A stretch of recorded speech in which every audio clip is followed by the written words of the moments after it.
Okay, so I have Divya with me and okay, so hey, hi Prerna. Experience in entrepreneurship can be like we can make things and sell it and create a small business and which would most probably work in some cases because people are attracted to things like suppose we made like a light bulb.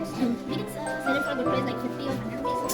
People would think that this is a good amount we can get this, and some people would think this is handmade and this would be like I've learned that if you ever like try to do something you can do it, but you have to work hard for it and you can like sell you can there's no problem at selling anything. That is actually very good because we can do like creative things and we can sell that, which would also create brainstorming. That is why our team name is Majestic Python, but our project name is Lightning Works.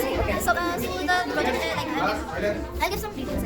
We use some Diwali lights and we use cardboards and we carve that cardboard so it will look more designer and it will look